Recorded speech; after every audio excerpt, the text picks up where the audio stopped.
안녕하세요. 생생매거진 오늘 황진입니다. 올해 1월부터 중대재해처벌법이 시행됐죠. 그 후로 전국의 건설 현장에서 사망사고가 조금 줄었다고 합니다. 2분기 사망자가 44명. 사실 절대적인 수를 보면 여전히 많은데요. 1분기에 비하면 20%가 줄어서 법 시행의 효과로 보고 있습니다. 하지만 정반대의 시각도 있어요. 3분기가 시작된 7월에만 산재 사망자가 40명 이상으로 급증했고요. 이 가운데 중대재해처벌법 대상 사업장도 절반이 넘습니다.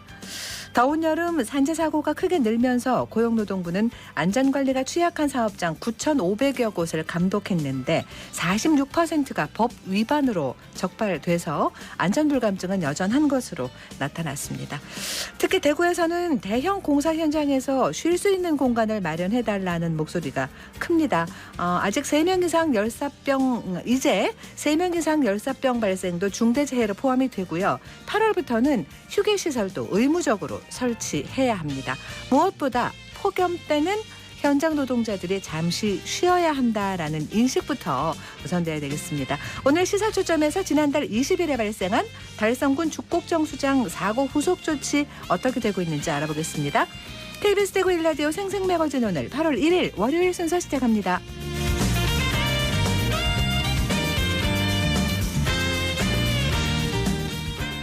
생생매거진 오늘은 대구와 경북 지역민 모두가 함께하는 시사정보 프로그램입니다. 오늘도 청취자 여러분께 한 걸음 더 가까이 다가갑니다. 안동, 포항, 울릉 연결해서 날씨와 소식부터 전해드립니다. 안동입니다. 경북 북부 지역 어제부터 곳곳에 비가 내리고 있습니다. 10에서 60mm의 비가 밤까지 내리겠고 소강 상태 보이는 곳도 있겠습니다. 비가 내리면서 우리 지역에 발효 중이던 폭염특보는 모두 해제가 됐습니다. 다만 아침부터 습기가 높아 후텁지근하게 시작했는데요. 한낮에 안동 31도, 영주 29도까지 오르겠습니다.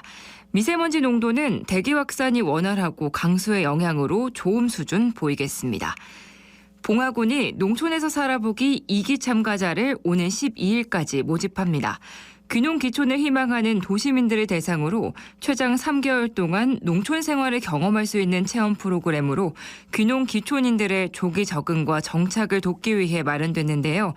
농촌 외 지역에 거주하는 만 18세 이상 65세 이하의 도시민이면 신청 가능하고요. 귀농 귀촌 종합센터 홈페이지를 통해 신청할 수 있습니다. 구직급여 수령자, 가족 단위 신청자, 귀농교육 10시간 이수자를 우선 선발하고 봉화군과 연접한 시의 거주자는 지원 대상에서 제외됩니다. 참가자로 선발되면 8월부터 11월까지 소천면 협곡 구비마을에 거주하면서 스마트팜을 이용한 딸기 재배와 농촌 일자리 체험, 카페 베이커리 체험 등의 귀촌형 프로그램에 참여하면서 월 30만 원의 연수비도 제공받을 수 있습니다. 안동에서 전해드렸습니다. 이어서 포항입니다. 8월의 첫날인 오늘 경북 동해안 구름 많은 하늘과 함께 시작했습니다. 태풍의 영향으로 내일까지는 곳곳에 비가 오겠는데요. 대비 잘해주시기 바랍니다. 오늘 낮 최고 기온 28도에서 32도로 어제와 비슷하게 덥겠고요. 습도가 높아서 체감 온도는 더 높겠습니다. 수분 섭취 충분히 해주시고 오후 시간대 불필요한 외출은 자제하시는 게 좋겠습니다. 경주 야간 관광의 대표 프로그램인 신라 달빛 기행 별을 품은 달이 오는 10월 8일까지 총 5회에 걸쳐 이어집니다. 신라 달빛 기행은 경주의 다양한 문화유산을 결합해서 경주의 밤을 밝히는 힐링 문화상품인데요. 오후 6시부터 부스에서 백등을 배부받아서 첨성대와 계림, 월정교까지 달빛을 따라 이어지는 탐방을 할 수 있습니다. 별자리 VR 체험과 별자리 바디 페인팅, 셀프 포토존 등 다양한 프로그램으로 운영되고요. 투어가 끝나면 지역 예술인들의 국악과 무용 등 전통 공연도 만나볼 수 있습니다. 올해는 특히 전문 문화재 해설사들이 나서서 참가자들이 문화재에 더욱 친숙하게 다가갈 수 있도록 했는데요.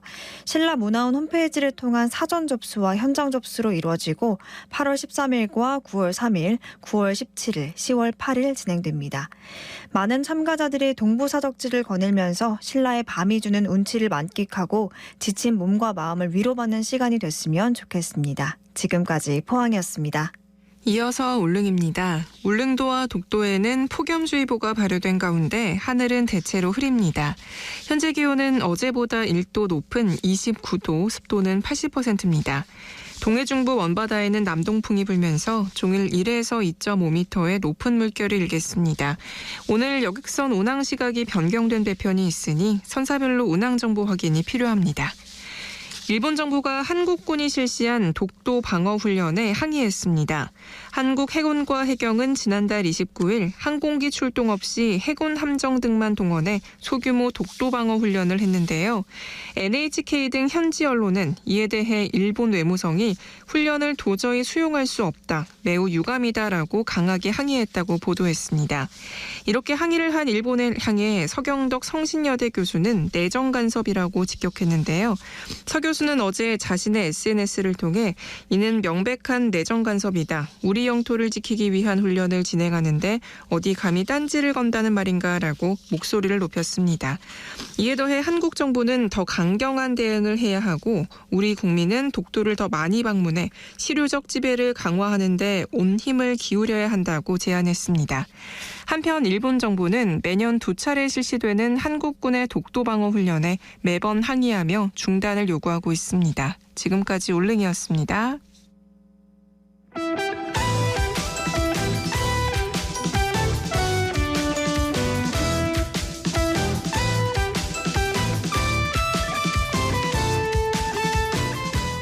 네, 오늘을 보는 키워드 뉴스 월요일에는 매일신문 최원영 기자와 함께합니다. 어서 오세요. 네, 안녕하십니까. 네, 첫 번째 키워드 뭔가요? 네, 셀프 관리입니다. 예, 코로나19 얘기죠. 네네. 확진자들이 자꾸 나와요. 많이 나옵니다. 네네. 예.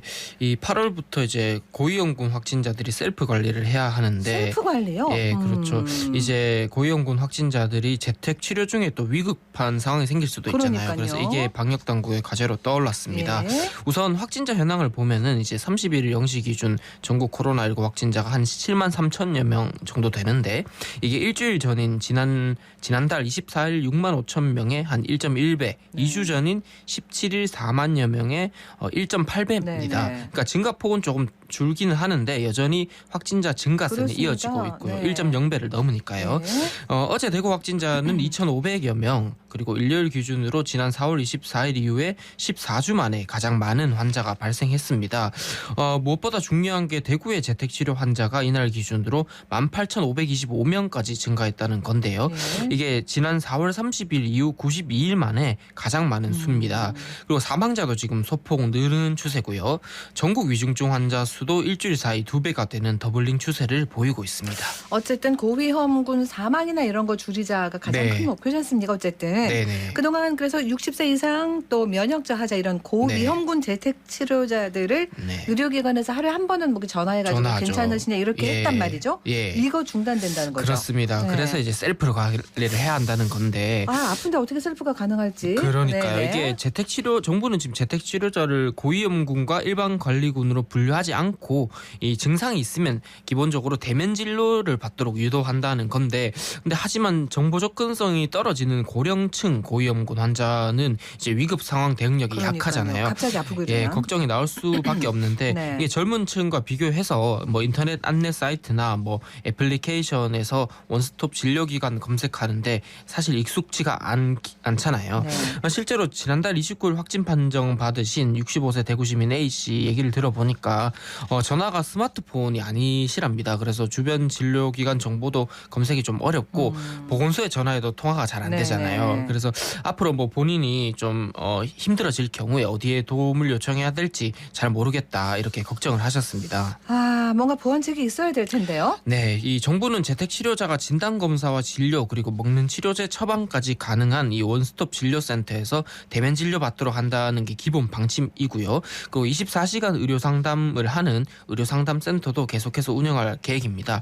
그리고 또 환자 상태가 위중할 경우에는 보건소가 좀 전화 어려우면 119로 전화를 하면은 이제 응급실로 이송하고 코로나19 병실로 이동한다 이렇게 설명했습니다. 알겠습니다. 네. 다음 키워드는요? 네, 30명입니다. 네, 30명이 뭘 합니까? 네, 이 조영 국민의힘 의원이 대표 발의할 예정인 대구 영북 통합신공항 건설 특별법에 이 여야 의원들의 관심이 잇따르고 있습니다. 네. 이 법안 발의에 동의할 국회의원 찬성 서명이 이 하루 만에 30건 넘게 접수됐고요. 야당 의원의 동참 움직임도 지금 감지가 됩니다.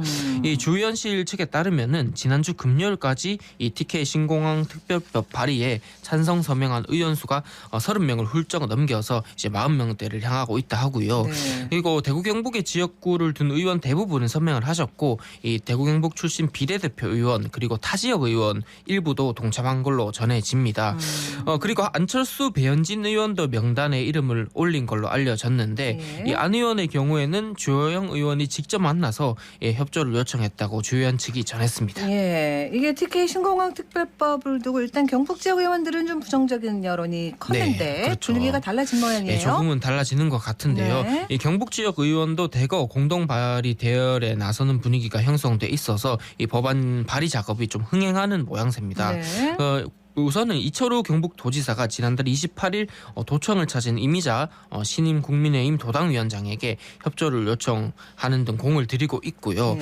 특히 이 더불어민주당 의원 몇 명도 찬성 명단에 지금 이름을 올린 상태입니다. 이 주 의원 측이 이 대구 경북과 마찬가지로 이 공항 이전 문제를 안고 있는 이 경기나 광주, 전남 지역에서 이 여야를 떠나서 이 찬성 서명을 하고 있다 이렇게 전했습니다. 법안 발의는 언제쯤 될 걸로 보여요? 빠르면 내주 다음 주 다음 될 것 주요? 같은데요. 네. 주 의원은 이제 이게 이번 주죠. 그러니까 주 의원은 이미 모든 국회의원에게 친서를 발송했고 당 지도부 그리고 공항 이전과 연계된 타 지역 의원 등을 상대로 추가 협조 요청을 이어갈 작정이라고 하고요. 네. 이 친서를 보면 내용을 대구 경북 신공항이 지난 대선 과정에서 여야가 같이 약속한 사안이다 이렇게 강조를 하면서 이 정치적인 이해관계에 얽매이지 않고 함께 추진할 수 있는 사업이다. 이런 부분이 지금 강조가 돼 있습니다. 이번 주에 법안 발의가 될 이번 것 주? 네, 같다는 맞습니다. 얘기시고요. 그러면 네. 뭐 괜찮을까요? 쭉 갈까요?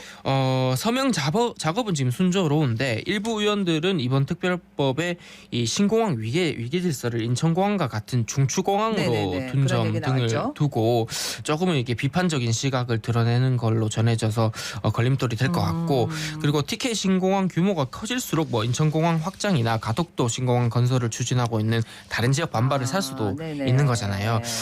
그래서 지역 관가에서는 특별법 발의안은 일단은 기대치를 최대한 반영한 걸로 내용을 넣어놨고 이 차후 소관 상임위 심사 같은 걸 통해서 현실적인 수준으로 좀 다듬어질 거다 이래 예상하면서 네. 지금은 이렇게 서명을 많이 받아서 법안 추진의 동력을 최대한 확보하는 게 중요하다 이렇게 강조를 했습니다. 발의까지 가는 게 중요하다는 그렇죠, 얘기입니다. 맞습니다. 다음 키워드는요? 네, 야간 공사 네, 아닙니다. 밤에 어디서 공사를 하나요? 남구 대봉동 인근 얘기라고 하는데 네. 이곳 주민들이 이제 매일 밤 이어지는 빗물 우수 관로 공사 소음으로 이 불면증하고 스트레스에 시달리고 있다고 하는데 네. 일대 주민분들이 새벽에 공사 굉음 때문에 잠이 깬다면서 이 야간 소음 규정이 제대로 지켜지지 않고 보상 대책도 전혀 없다 이렇게 불만이라고 합니다. 네네. 이 공사를 발주한 행정기관은 공사를 끝내겠다 빨리 이런 입장만 되풀이하고 있다고 하네요. 아니 공사 기간도 중요하지만 시간문 얘기를 하시는 네, 건데 야간이니까. 네네. 주민들이 너무 힘드시겠네요. 네, 일단 소음의 원인은 남구청 관할하는 이천 봉덕지구 우수 전용 빗물 전용 관로 설치 공사인데요. 네. 이 주거 지역이 밀집돼 있습니다. 여기가 대봉교역도 있고 이 건들바위 사거리를 포함한 어이구, 미군 부대까지 네네네네. 있는 이 약 그 길이요? 700m 구간이 대상이거든요. 네네. 근데 이게 공사가 낮이 아니라 밤 9시부터 다음날 새벽 6시까지 야간에 이루어진다 그럽니다. 이게 이유가 대구시 교통소통대책 심의 결과 교통통행량이 이 일대에 많아서 주간 공사보다는 야간 공사가 적합하다 이런 판단이 나왔기 때문이라고 또 해요. 생각을 해보니까 교통량이 엄청 많은 곳이기는 네, 하기는 그렇긴 한데 하죠. 예. 밤엔 또 자야 되지 않습니까? 자야 그죠? 되죠. 예. 그러면 야간 공사는 예를 들어 어떤 그 소음 기준 이런 게 또 예. 낮보단 낮을 텐데. 그렇습니다. 그죠? 네. 일단 시 규정을 보면은 주거지 공사장은 오후 6시부터 밤 10시까지는 60데시벨 그리고 야간으로 지정된 오후 10시부터 다음날 오전 5시까지는 50데시벨 이하의 소음 기준을 지켜야 됩니다. 네. 그런데 천공기, 굴삭기 등 엄청나게 이 시끄러운데요. 소음도가 그쵸, 높은 그쵸. 장비를 사용할 때는 또 사전에 신고해서 주민들에게 미리 알리고 저감 대책을 세워야 하는데 네. 지금 이 공사장에서 발생하는 소음은 명시된 데시벨 수준을 훨씬 웃돌고 있고 이 소음 방벽 같은 것도 설치되지 않았다고 합니다. 이게 뭐 어떻게 지금 업체에서는 뭐라 그럽니까? 업체 측은 이 소음 규정을 지키는데 좀 현실적인 한계가 있다 이런 입장인데 이 소음이 어디서 주로 나냐면은 이 굵은 드릴 가지고 이 뭔지 콘크리트를 알죠, 우리 부수는 다. 이게 네네. 뿌레카 작업이라고 해요. 네. 그 하는. 네. 예, 근데 이거 새벽 작업 도중에 뭐 땅속에서 콘크리트 덩어리가 자주 발견된다고 해요. 그 작업을 많이 할 수밖에 없다. 예, 예. 네. 그래서 이제 공사 관계자가 이제 매일 40m, 50m씩 이제 작업 구간을 옮겨가면서 해야 되는데 뭐 시간별로 또 도료 점유 면적이 달라서 방벽도 설치하기가 좀 어렵다 이렇게 얘기를 했습니다. 이게 주민들대로 힘들고 네. 일하시는 분들은 그 한밤중에 일하신다고 또 너무 힘든데 그렇죠. 예. 이거는 구청에서 뭔가 대책이 나와야 되는 거 아닌가요? 맞습니다. 현재 남구청은 지금 소음 규정 그리고 방벽 위반에는 별다른 설명이 없이 주거지 인근 공사 구간을 뭐 서둘러 빨리 끝내겠다 이런 얘기만 하고 있다고 네네. 하는데 지금 남구청 관계자가 이제 최대한 공사를 빨리 진행을 해서 피해를 최소화하겠다.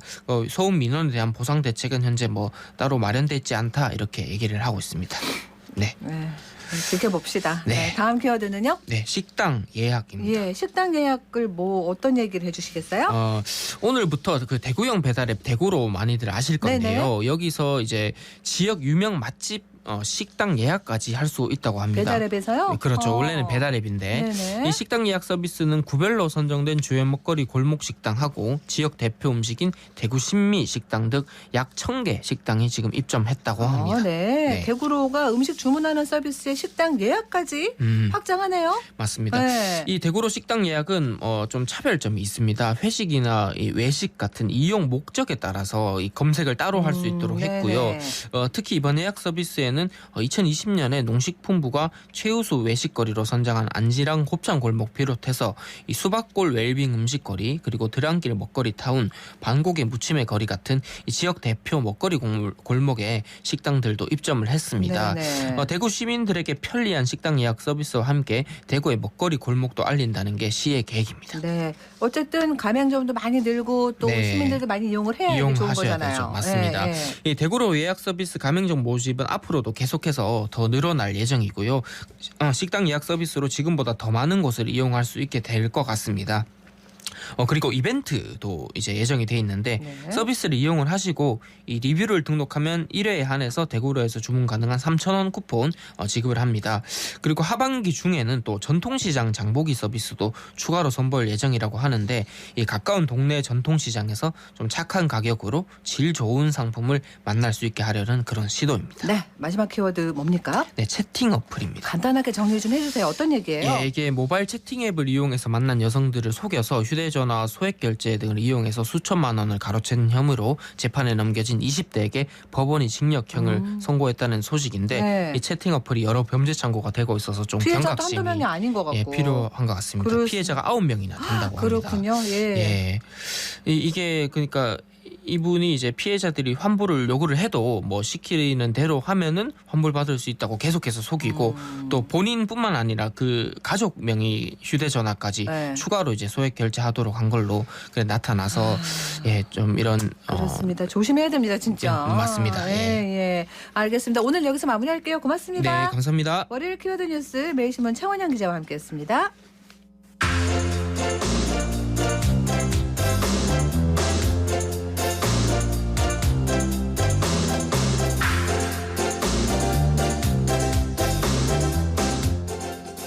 어디 멀리 가지 않아도 뜨거운 여름에 아이들이랑 도심에서 물놀이 할 수 있으면 그게 최고죠. 서구 이현공원 물놀이장에서 지난 주말에 가족사랑 아이스 축제가 열렸는데 우리 김현지 리포터가 거기 다녀왔습니다. 어서 오세요. 안녕하세요. 네. 네, 이번 가족사랑 아이스 축제는 코로나19로 중단됐다가 3년 만에 개최됐습니다. 네. 현장엔 축제 이름에 걸맞게 가족 단위 피서객이 많았는데요. 이현공원 놀이터가 물놀이장으로 탈바꿈했고 울창한 나무 그늘이 마련돼 있어서 물놀이를 즐기고 쉬기에 안성맞춤이었습니다. 물놀이장 바로 옆에선 축제에서 빠질 수 없는 다양한 공연과 가족이 다 같이 즐길 수 있는 놀이 프로그램이 축제의 재미를 더했는데요. 그럼 그 시원했던 현장으로 함께 가보시죠.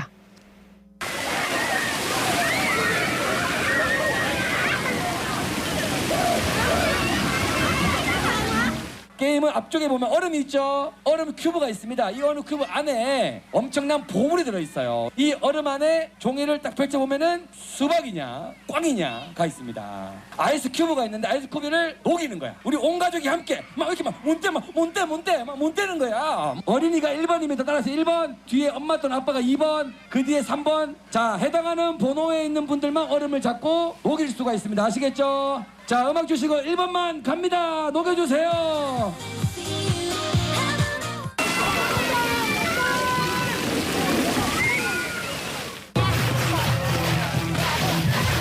조격 체험은 어때요?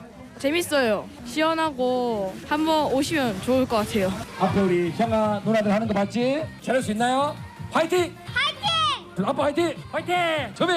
고! 과연 아빠 힘 너무 좋다 지금. 아빠 봐라. 아빠가 온몸을 던지면서 보여준 살신성인으로 스트라이크 상을 드리도록 하겠습니다. 축하합니다. 네, 이연공원은 뭐 숲 놀이터로도 아주 유명한 곳인데 여름에 네. 또 이렇게 물놀이장으로 변신을 하네요. 네, 숲으로 둘러싸인 곳에 물놀이장이 마련돼 있는데요.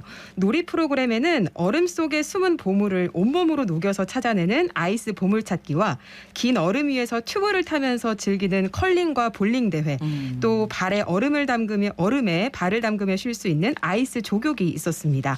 또 30개의 체험 부스가 있었는데요. 거기선 풍선 아트, 책갈피 만들기 등 기념품도 만들어서 가져갈 수 있었습니다. 네네. 자, 현지 씨도 물놀이를 그럼 즐긴 거예요? 취재하느라 못한 거 아니에요?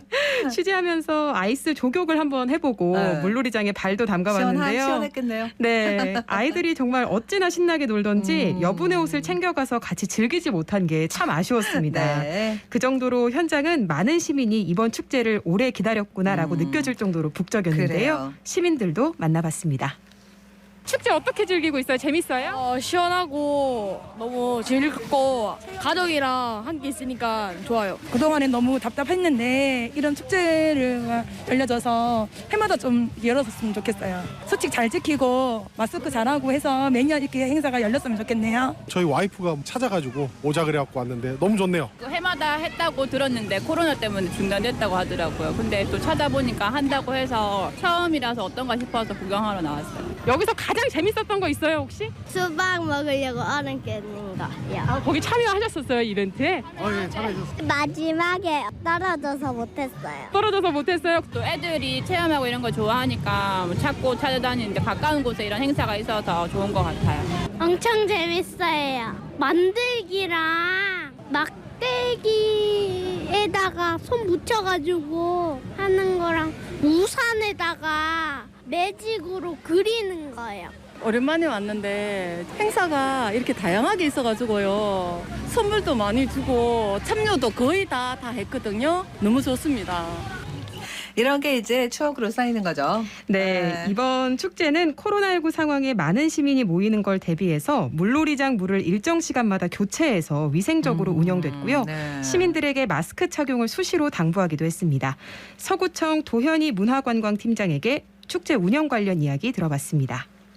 저희가 코로나 대책도 자율적 거리 두기로 바뀌었고, 그러니까 저희가 축제를 준비하면서 충분히 안전 대책을 세운다면은 축제를 조심스럽게 진행시킬 수 있을 것 같아서 진행했고, 3년 동안 축제를 안 하다 보니까 지역 주민들이 축제에 대한 어떤 그리움, 추억도 많이 말씀하시고 하셔서 시작했습니다.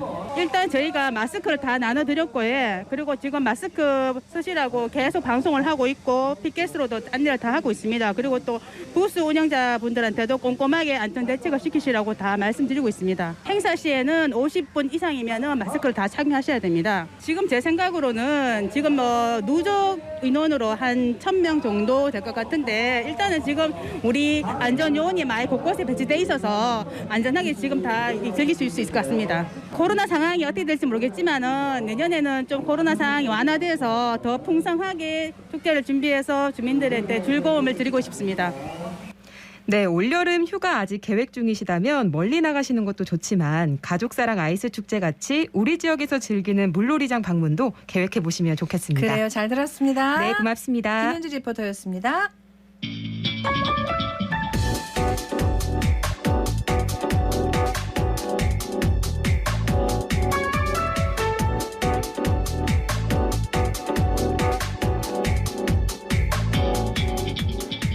묻고 듣고 생각과 마음을 나누는 방송. 지금 여러분께서는 대구 경북을 보고 듣는 생생 매거진 오늘을 함께하고 계십니다.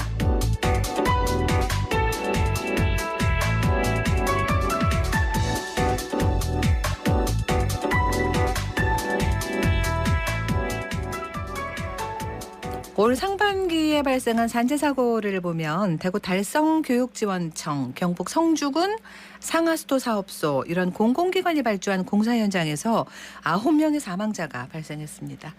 하청업체 소속 노동자들 사고는 또 쉽게 잊혀서 그게 더 안타까운데요. 민주노총 대구지역본부 노동상담소 정은정 소장 연결해서 이번 그 죽곡정 수장 사고 이야기 좀 나눠보겠습니다. 안녕하세요. 네, 안녕하십니까. 예, 수고 많으십니다. 네. 달성군 죽곡정 수장에서 질식 사고가 난 게 지금 열흘이 지났거든요. 자, 지금까지 뭔가 후속 조치가 좀 나온 게 있습니까? 지난달 20일 달성군 다사업에 있는 상중사업본부 죽곡정수사업소에서 조류조 청소 작업을 하던 노동자와 담당 공무원이 유해가스에 의해 재해를 당했습니다. 네. 청소업체 소속 일용직 노동자 한 분은 돌아가시고 담당 공무원 2분은 중상을 입었습니다. 돌아가신 분은 70세 고령 노동자인데 장례식장에서 가족을 만나보니 10년 가까이 일용 노동자로 정수사업소 조수조 청소 일을 하셨던 분이었습니다. 네. 의식을 잃었던 공무원 노동자 중 한 분은 지난주에 일반 병실로 옮겨져 회복 과정에 있고 한 분은 아직 중환자실에 있다고 공무원 노조를 통해 전해 들었습니다. 사고 원인을 밝히고 중대재해처벌법과 산업안전보건법 위반 여부 등을 확인하기 위해 경찰청과 노동청이 수사를 진행하고 있는 중입니다. 그렇군요. 이 저수조를 청소하는 과정에서 난 사고인데요. 그 당시 상황이 어떻게 된 겁니까? 죽곡정 수장은 염색공단과 청소공단에 고급용수를 공급하는 곳입니다. 네. 매년 상하반기에 정기적으로 저수조를 청소한다고 합니다. 사고 당일 오전 9시 45분경 청소업체 소속 노동자 2분이 수직 사다리를 타고 저수조 내부로 내려가다가 네. 평소에 나지 않던 이상한 냄새가 나서 급하게 다시 올라오던 중 사망하신 분이 유독가스를 마셔 내부로 떨어졌습니다. 그렇군요. 밖으로 나온 노동자가 주변의 상황을 알렸고 공무원들이 재해자를 구조하기 위해 조류조 내부로 들어갔다가 또 변을 당했던 겁니다. 네. 그 짧은 시간이었을 텐데 이렇게 큰 사망 사고가 난 겁니다. 그럼 네네. 냄새의 원인이 뭔가는 지금 밝혀낸 거예요? 아니요, 아직 정확하게 밝혀지지 않고 있습니다. 사고 당시 현장에 도착한 대구 소방본부가 조류조 입구에서 확인한 유해가스는 시아나수소로 농도가 47ppm, 치사량 50ppm에 육박했던 거죠. 네. 근데 시아나수소의 농도도 농도지만 저수조에서 왜 시아나수소가 검출되었는지가 사실 더 큰 문제였습니다. 네네. 시아나수소는 자연 발생하는 물질이 아니고 청산가리로 알려진 시아나칼륨이 기체로 바뀌면서 발생하는 건데 일반적으로 정수장에서 맹독성 물질인 시아나물을 사용하지 않기 때문입니다. 네네. 그리고 그날 저녁에 안전보건공단이 저류조 내부를 측정한 결과에서는 고농도의 황화수소가 검출됐습니다. 사람이 의식을 잃을 정도인 186.4ppm의 황화수소가 나온 건데, 그래서 황화수소가 원인이지 않겠냐는 것에 무게가 좀 더 실리고 있긴 하지만, 안전보건공단은 시아나수소 검출을 배제한 장비로 측정을 했다고 하네요. 그래요? 네, 그래서 지금 어느 것이 직접적인 원인인지를 아직은 확인하지 못하고 있는 상태고, 그래서 이 원인이 되는 독성 가스를 밝히는 것이 좀 가장 시급해 보입니다. 둘 다 정말 어마어마하게 무서운 건데요. 근데 이게 이제 그 소방본부하고 안전보건공단 그 수치나 뭐 이렇게 조사 결과가 다른 거잖아요. 그러면 네네. 이것부터 뭔가 빨리 좀 제대로 정리가 돼야 될 것 같이 보이고요. 그렇습니다. 그리고 네. 황화수소가 이 정수장 저수조에서 왜 이렇게 발생한 거예요? 황화수소는 사실 밀폐 공간에서 자주 발생하는 유해 가스입니다. 예. 산소가 부족한 장소에서 미생물이 유기물로 분해하는 과정에서 발생하고 달걀 썩는 냄새가 나거든요. 네네. 근데 이게 작업 중에 만약에 밟고 다니거나 휘저으면 순간 고농도로 발생하면서 작업자의 폐 조직을 손상시키거나 호흡마비 등으로 작업자가 사망할 수 있습니다. 예. 예, 지난 10년간 발생한 밀폐 공간 중대재해의 가장 주된 원인이 황화수소 중독이었습니다.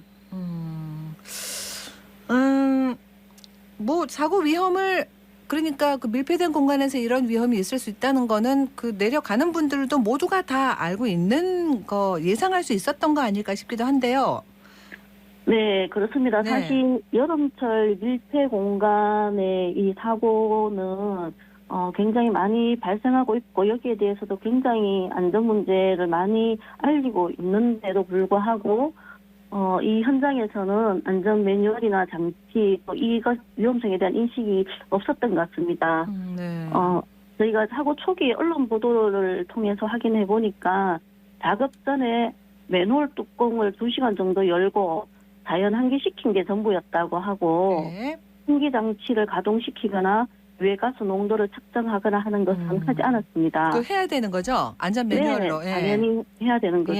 예. 당연히 해야 되는 건데 또 사실 이 밀폐 공간 사고의 또 가장 또 중요한 부분 중에 하나가 그 구조사까지 사고가 이어지는 경우거든요. 네네. 네, 그래서 작업자 구조를 위해서 뒤따라 들어간 공무원들도 아무런 보호 장비 없이 그냥 들어갔던 거죠. 예. 그래서 이게 지금 보호 장비 착용 없이 구조하러 들어가서는 안 된다는 것이 약간 노동안전의 가장 기본적인 수칙인데 이런 공무원들이든 작업자든 이런 교육이나 훈련이 전혀 실시되지 않았던 것으로 보입니다. 심각성에 대해서 조금 그렇죠. 네. 무시하거나 그렇게 했을 수도 있네요. 아, 네. 대구시 상수도 사업본부에서 이런 사고가 난 적이 있습니까? 예, 2년 전이 2020년 10월에도 외주업체 노동자가 사망하는 사고가 있었습니다. 불과 2년 전이네요. 네네. 가창댐 시설물 안전 진단 작업을 하던 중에 수중 작업이었는데 치수탑의 치수구를 잠그고 작업을 해야 되는데 잠그지 않고 작업을 하면서 그 치수구로 노동자가 빨려 들어가면서 사고가 발생했던 거죠. 그래서 그 당시에는 시신을 찾는데도 며칠이 걸렸습니다. 이게 수리나 점검을 할 때는 기계를 멈추고 진행해야 한다는 것은 아주 기본적인 안전 수칙인데 이 부분을 지키지 않아서 발생했던 사고였던 거죠. 그런 사고가 일어나고 난 후에도 노동자 안전에 대해서 상수사업본부의 태도가 크게 바뀌지 않은 것 같아서 정말 심각한 문제라고 생각이 됐습니다. 그렇습니다. 그리고 그냥 상식적으로 생각해보면 이런 더운 여름날 이런 밀폐 공간은 특히나 더 위험하겠다 싶잖아요. 그죠? 네네. 네, 안전 매뉴얼은 있다는 얘기 아닙니까? 네. 안전 매뉴얼이 있습니다. 이제 여름철 휴가 기간에 밀폐 공간을 유지 보수하는 작업이 많이 진행이 됩니다. 네네. 근데 여름처럼 뭐 장마와 기온 상승 등으로 유기물이 쉽게 부패하고 이로 인해서 황화수소 중독이나 산소 결핍 등의 질식 사고가 자주 발생하고 있어서 산업안전보건공단에서는 밀폐 공간 작업 수칙을 만들어서 굉장히 적극적으로 홍보를 하고 있습니다. 이 작업 수칙의 1번은 질식 위험이 있는 장소에는 경고 표지를 부착해서 무단 출입을 금지하는 것이고 그리고 출입 전에는 산소 및 외가스 농도를 반드시 측정해야 하는 것.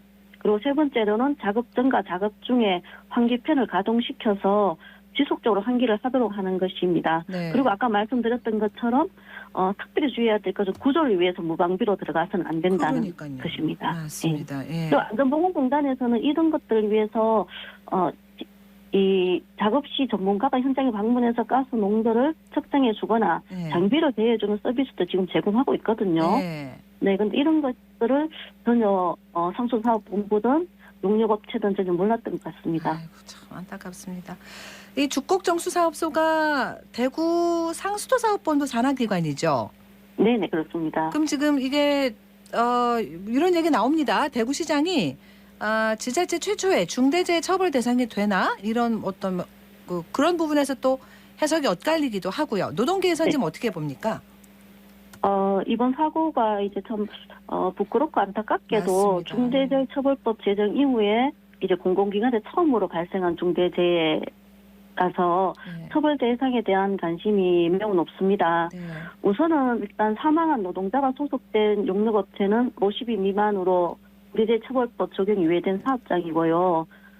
그러나 어쨌든 중대재해처벌법은 보급, 용역, 위탁 등 관계에서 경영 책임자의 의무를 규정하고 있기 때문에 소급자인 상수사업본부나 대구시가 처벌 대상이 될 수 있는데 네. 이 판단의 핵심은 결국 사고가 발생한 업무의 책임 소재가 어디에 있느냐 여기서 결정될 것 같은데 상수사업본부가 완전히 독립적으로 운영되는 기관인지 아닌지에 따라서 상수사업본부의 책임인지 대구시 책임인지 정해지게 될 것 같습니다. 그것과 또 별개로 중대재해처벌법과 산업안전보건법이 정하는 내용이 다르기 때문에 이 법의 적용도 책임자를 정하는 하나의 기준이 될 것 같습니다. 저는 결과적으로 그 대구시장이 이 중대재해처벌법의 법적 책임을 면하게 되더라도 도의적, 정치적 책임을 면할 수는 없다고 생각합니다. 네. 네, 홍준표 시장이 이번 사고에 대해서 시민들에게 공식적으로 사과해야 한다고 생각하고 또 이후에 공무원 노동자에 대한 안전교육을 제대로 시행하고 하청업체 노동자들이 안전하게 일할 수 있는 환경을 만드는데 적극적으로 나서야 될 것 같습니다. 맞습니다.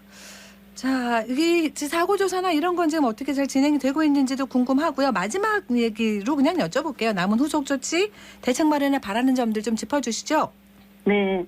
먼저는 안타깝게 목숨을 잃으신 노동자의 명복을 빕니다. 그리고 아직도 병상에 있는 두 공무원 노동자의 온전한 기후를 기원합니다. 대구시와 상수사업본부는 재해자 가족들이 회복될 수 있도록 충분히 지원해야 하는 것은 물론이고 사고 원인을 밝히고 제대로 된 처벌이 이루어지도록 적극적으로 협조해야 할 것입니다.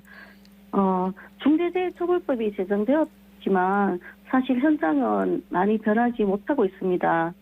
공공기관마저 생명 존중, 노동 존중이 아니라 효율과 비용 절감을 우선시하는 것이 너무 안타깝습니다. 네. 이번 사고를 계기로 대구시가 크게 변했으면 하는 바람이 있습니다.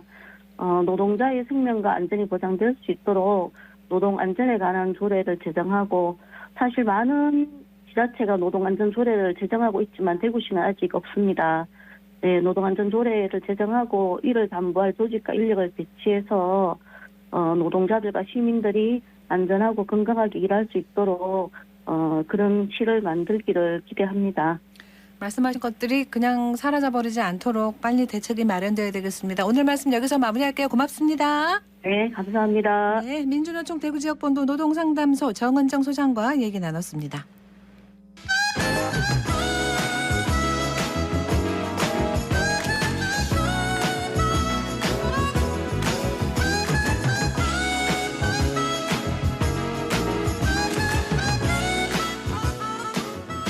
네, 11시 43분 됐습니다. 정치 알아야 바꾼다. 정치 알바 김수민 시사평론가 함께합니다. 안녕하세요. 네, 반갑습니다. 예, 지난주 금요일 한국갤럽이 발표한 윤석열 대통령 국정수행 지지율 30% 아래로 내려가서 28%였습니다. 반등할 수도 있다는 예상도 나왔었는데 이렇게 자꾸 내려가는 이유가 뭐라고 보세요? 네, 일단 조사 결과를 말씀을 드리면 2022년 7월 26일부터 28일까지 만 18세 이상 1,000명 상대로 조사를 한 결과고요. 윤석열 대통령에 대한 긍정평가는 28%, 부정평가는 62%가 나왔는데 네. 전주의 32대 60보다 그렇습니다. 격차가 많이 벌어진 그런 수치가 나왔습니다. 예. 네, 그 사이에 터진 2대 사건을 좀 돌아볼 필요가 있겠는데 첫 번째는 행정안전부 경찰국 설치 문제입니다. 한국갤럽 조사에서도 이 경찰국 신설에 대해서 조사를 했는데요. 경찰 통제 목적의 과도한 조치다가 51%, 예. 경찰 견제를 위해 필요한 조치다가 33%가 나왔고 경찰국 반대 전국 총경회의에 대해서는 정당한 의사표명이다가 59%, 부적절한 집단 행동이다가 26%가 나왔습니다. 경찰국 신설에 대해서 윤석열 정부에 대해서는 부정적이고 또 전국 총경회의에 대해서는 긍정적인 여론이 더 높다라고 나온 것이 있는 거고요. 그리고 두 번째 요인은 이준석 대표에 대해서 내부 총질이라고 비난했던 윤 대통령의 메시지입니다. 이미 이 대표의 지지층은 윤석열 대통령 지지층에서 상당수 빠졌을 거라고 보여지는데 다만 남아있는 지지층 가운데서도 대통령의 생각이라든지 표현에 실망한 쪽이 추가로 빠져나갈 수 있다. 이렇게 짚어보겠습니다. 네. 대구 경북만 봐도 지금 이 대통령에 대한 부정평가가 더 높거든요. 이거는 어떻게 봐야 될까요? 네, 대구 경북의 정당 지지율을 따져보니까 국민의힘 54%, 민주당 27% 더블 스코어가 나왔습니다. 네. 하지만 윤석열 대통령 긍정평가는 40%, 부정평가는 47%가 나왔거든요. 국민의힘 지지층이면서도 윤 대통령에 대해 부정평가하는 층이 상당히 있다라고 보여지는데 일단 윤 대통령이 정당 생활을 오래 하지 않았습니다. 그래서 지난 대선 때도 보면 국민의힘 지지층에서도 일체감이 높지는 않은 편이었었고 정권 교체를 위한 유일한 대안이다. 이런 측면에서 지지한 것이 강했는데 이제 대선 지선이 모두 끝이 났고 다음 총선까지는 시간이 많이 남아 있습니다. 이런 경우 대통령 지지율이 절대평가의 성격이 강해지고 여당 지지층도 대통령에 대해서 부정평가할 수 있는 그런 여건이 또 마련이 된 것이죠. 윤 대통령 지지율 하락과 함께 국민의힘도 지금 진통을 계속 겪고 있습니다. 세 명의 의원이 최고위원회 사퇴를 했고요. 권성동 원내대표도 사퇴 의사를 밝혔어요. 네, 윤 대통령이 얼마 전에 권 원내대표를 만나서 며칠간 수고 많았다 이렇게 치하했다고 알려졌는데 이것이 대통령이 권성동 원내대표를 신임했다기보다는 또 다른 측면에서는 대통령실이 여당 비대위 전환을 바라고 있다 이런 보도도 나갔었고 결국에 지금 사퇴한 배현진, 조수진, 윤영석 의원 같은 경우도 대통령 의중을 거스르지 않는 그런 성향이 있었거든요. 그렇다면 현 지도 체제가 끝나야 된다라는 것이 점점 의견이 퍼지는 가운데 권성동 원내대표도 직무대행에서 사퇴를 했다라고 볼 수 있겠습니다. 다만 비대위로 갈 수 있는지는 명확하지 않은데요. 왜냐하면 최고위원 총원 9명을 기준으로 했을 때 5명 이상이 사퇴를 한다고 하면은 최고위가 가능하다는 견해도 있지만 그것이 아니라 지도부가 전원 사퇴해야지 비대위로 갈 수 있다 이런 의견이 또 맞서 있어서 이 국민의힘 당원 당규 해석이 아직까지 분분한 그런 상황입니다. 이준석 국민의힘 대표가 대구 칠성시장에 와서 간장불고기 사진을 SNS에 올렸습니다. 지금 홍준표 대구시장이 비대위가 아니라 직무대행 체제로 가야 된다 또 이런 얘기를 했고요. 네, 이준석 대표는 전에도 간장 한 사발 들이킨다라는 표현을 쓴 적이 있었는데 그 간장의 간이 안철수 대표, 장이 장제원 의원을 뜻한다라고 하는 그런 해석이 힘을 얻었었는데 이번에 한 번 더 그렇게 좀 SNS에 올린 부분이 있는 것 같고요. 가면 갈수록 이준석 대표의 당내 투쟁도 강화될 것이다, 격화될 것이다라는 것을 어느 정도 좀 예고를 한 것 같습니다. 그리고 홍준표 대구시장은 당대표가 있기 때문에 비대위가 아니다. 직무대행 체제로 가야 된다라고 해석을 하고 있는데 이 해석이 어느 정도는 일리가 있어 보입니다. 왜냐하면 비대위 같은 경우도 당대표나 권한대행이 있어야 비대위원장을 임명할 수 있다라고 국민의힘 당원 당규에 나오고 있거든요. 그리고 남은 최고위원이 대표의 직무를 이어서 대행으로 이어받을 수 있다라고 하는 구절도 있기 때문에 현재로서는 당원 당규 해석으로 깔끔하게 최고위원회에서 얼마 정도 사퇴를 하면 비대위로 간다 이렇게 뒷받침되는 것이 좀 힘들어 보입니다. 그래서 현재 지도부 체제를 종식을 시키려면은 당원 당규를 개정하는 것이 가장 깔끔한 방법이 아닌가 그 얘기가 또 나올 수밖에 없는 것이죠. 알겠습니다. 지켜보도록 하죠. 더불어민주당으로 가면은 컷오프를 통해서 지금 후보 3명 또 최고위원 후보도 3명, 8명 이렇게 나왔습니다. 8월 28일까지인데 어떤 경쟁을 펼칠까요? 최고위원 8명 후보는 친 이재명 4명, 비 이재명 4명 이렇게 세력 균형이 확인이 됐다라는 것이 중평입니다. 그리고 철험의 소속인 이수진 의원, 양이원영 의원은 탈락을 했는데 강성 지지층에 대한 우려가 중앙위원들 사이에 있었고 이것이 반영된 것이 아닌가 이렇게 보여지는데요. 하지만 본선에서는 권리당원 투표의 비중이 커지기 때문에 좀 다른 양상으로 흘러갈 수 있다라고 볼 수 있겠습니다. 당 대표 후보 3명을 보자면 이재명 후보가 상대적으로 강성 지지층이나 주류 지지층, 또 박용진 후보는 비주류 쪽에 있고 강은식 후보가 그 중간에 서 있는 그런 형국인데요. 이재명 후보는 여기서 외연 확장을 꾀할 것이라고 보여지고 박용진 후보는 이재명 후보와 강하게 각을 세워서 대비 효과를 낼 것으로 보여지는데 이 가운데 있는 강훈식 의원이 좀 점잖은 중도 전략으로 갈지 아니면 이재명 의원을 비판을 강하게 해서 각을 또 세울지 이 기로에 서 있다라고 볼 수 있겠습니다. 그렇습니다. 강훈식 후보, 박용준 후보 단일화 얘기 나오는데 이게 성사가 될까요? 네, 단일화되어도 질 거라면 완주하는 게 더 나았기 때문에 단일화 안 될 거라는 관측도 있고요. 그렇죠. 다만 반대로 저도 크게 지는 것보다는 작게 지는 게 낫고 3등으로 완주하는 것보다 양보하는 게 나을 수도 있다. 이런 생각이 있으면 단일화의 가능성이 높겠죠. 근데 다만 걸림돌이 되는 것은 방식과 시간입니다. 강훈식 의원은 당내 조직력에서 상대적으로 우세하고 박용진 의원은 대중인지도에서 우세한데 여론조사를 어떤 방식으로 해서 단일화를 할지 진통이 있을 수 있는 거고요. 예. 그리고 당장에 8월 3일부터 대구, 경북, 강원 지역 투표가 시작이 됩니다. 중간에 사퇴를 하면 그 후보가 얻은 표는 무효 처리가 되기 때문에 투표가 진행될수록 단일화 효과는 떨어진다라고 하는 것도 구체세대 단일화에서는 걸림돌로 작용을 할 전망입니다. 예. 이재명 의원이 저학력 저소득층에서 국민의힘 지지가 많다 이런 발언으로 당 내외에서 지금 비판을 다 받았는데 이재명 의원은 이게 악의적으로 이 팩트를 왜곡하고 있다 이렇게 반박을 했어요. 네, 저소득층 지지율의 이제 통계 조사를 보면 민주당 지지율이 좀 낮은 것으로 그렇게 나타나는 것은 사실입니다. 근데 이게 논란이 되고 있는 것은 그 사실인지 여부가 아니라 저소득층이 언론 때문에 국민의힘을 지지한다라고 이재명 의원이 밝힌 부분인데 네네. 저소득층이 언론에 휘둘리는 집단인 것인지 그리고 중고소득층은 언론에 휘둘리지 않는 똑똑한 계층이라고 생각하는 것인지 이 부분은 이재명 의원이 추가로 밝혀야 될 부분인 것 같고요. 사실 민주당은 김대중 정부, 노무현 정부 출범 때 대선에서는 저소득층 지지가 높은 정당이었는데 2012년 문재인 후보 때 저소득층 지지율 떨어졌었고 이번 대선에서도 이재명 후보가 월 600만 대의 소득층에서 가장 높은 지지를 얻고 500만 원 미만에서는 소득이 떨어질수록 지지율이 떨어졌습니다. 네.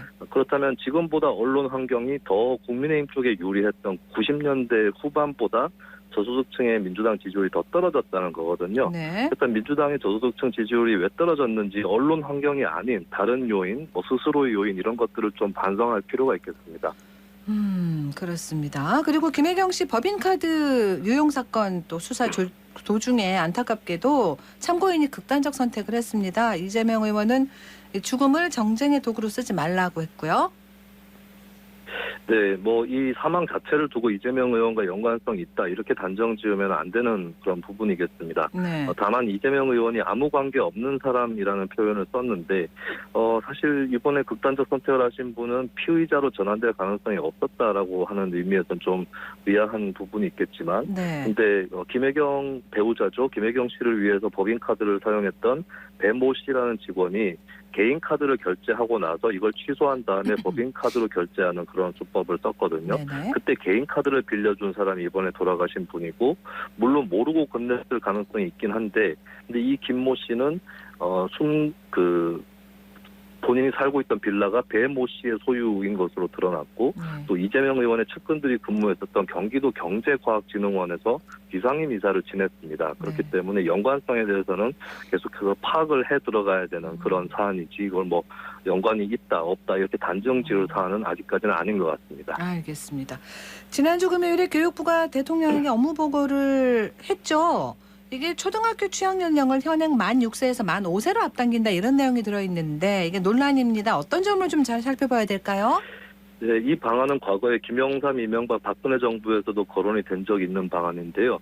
이 방안을 찬성하는 입장에서는 만 5세로 취학 연령을 앞당기면 학교가 유아를 책임지는 시기가 빨라지고 달리 말해 보육과 교육의 어떤 가정의 부담이 덜해진다는 뜻이죠.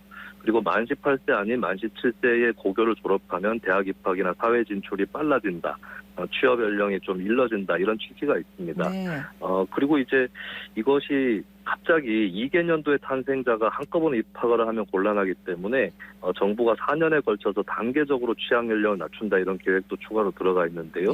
근데 이제 단점 같은 경우는 이렇게 한다고 해도 간단한 문제가 아닙니다. 예를 들면 2025년에 만 5세 취학이 시작이 되면 2018년생이랑 2019년에 1월에서 3월까지 태어난 사람들이 같이 초등학교 입학을 하게 되는데 입학생이 4분의 1가량 늘어나는 격이죠. 그렇다면 이 혼란도 혼란이지만 수용할 수 있는 시설이나 인력이 있는지 또 사실 취업 취학 연령이 취학이요. 낮아지면 네네. 초등학교의 시설 이런 것도 규격이 좀 달라질 수 그렇죠. 있습니다. 이런 네. 것들 대비가 가능한지에 대한 질문이 나오는 것이고 또 고교 졸업이 1년 빨라진다고 해서 뭐 경제 활동에 즉각 들어갈 수 있느냐, 일자리는 있는가 이런 의문도 제기가 되는데 이것은 사실 법을 바꿔야 되는 문제입니다. 네. 그래서 여론의 찬성이 넉넉하지 않다면 민주당이 법안 통과에 동의해주지 않을 것이고 그렇다면은 좀 실현되기는 어렵지 않을까 현재로서는 그렇게 전망할 수 있겠습니다. 그렇습니다. 너무 무리하게 이렇게 추진나간 이럴 수는 없는 현안이라는 얘기잖아요. 그죠? 법을 바꿔야 한다고 그랬으니까. 네, 그렇습니다. 여론의 향방이 중요할 것이고 민주당의 동의 여부가 중요할 것인데 현재로서는 좀 법 통과 가능성은 높지 않아 보인다라고 하는 것입니다. 알겠습니다. 오늘 여기서 마무리해야 되겠습니다. 고맙습니다. 예, 감사합니다. 네, 정치알바 김수민 시사평론가와 함께했습니다. 교통정보입니다. 안세진 리포터. 네, 먼저 시내도로 정보입니다. 70로 면허시험장 내거리에서 태전 삼거리 방향 200m 지난 지점 가장자리 차로에 승용차 추돌 사고 발생했습니다. 구간 지나실 때 주의운전 하셔야겠고요. 동북로 큰고개 오거리에서 복현 오거리 구간 양방향으로 속도 조금 떨어져서 지나고 있습니다. 북비살로 서대구 나들목에서 서대구역 내거리 방향 신호 앞두고 밀림과 풀림 반복하고 있고요. 공평로 교동 내거리에서 공평 내거리까지 제속도 못 내고 있습니다. 호국로 학정 2교에서 8구교까지 어렵게 지나고 있고요. 월배로 월천역 내거리에서 성당 내거리 방향으로 통과 시간 10분 정도 소요되면서 더디게 지나고 있습니다. 다음은 고속도로 정보입니다. 중앙고속도로 춘천 방향 다부터널 앞두고 7km 구간 정체되고 있는데요. 터널 빠져나오면서 속도 회복하고 있습니다. 대구 포항고속도로는 포항 방향 팔공산 나들목에서 도동분기점까지 2km 구간 어렵게 지나고 있고요. 중부내륙지선 서대구 나들목에서 성서 나들목까지 양방향으로 서행하고 있습니다. 지금까지 이 시각 교통정보였습니다. 네, 서해상에서 이동하는 태풍 송다, 일본 오키나와 부근에서 북상하는 트라스의 영향으로 내일까지 대구 경북도 곳곳에서 비가 옵니다. 태풍은 열대 저하프로 약해지고 일부 지역은 소강 상태를 보이기도 하겠습니다만 혹시 모르니까요. 비나 바람 피해 없도록 잘 좀 챙겨봐야 되겠습니다. 이번 주 수요일부터는 다시 폭염 찾아온다고 하는데 8월 7일이 입추더라고요. 이렇게 가면 또 곧 가을 오겠죠. 그 마음으로 더위 잘 이겨내야 되겠습니다. 8월의 첫날 월요일 생생매거진 오늘 여기까지입니다. 함께해 주신 여러분 고맙습니다.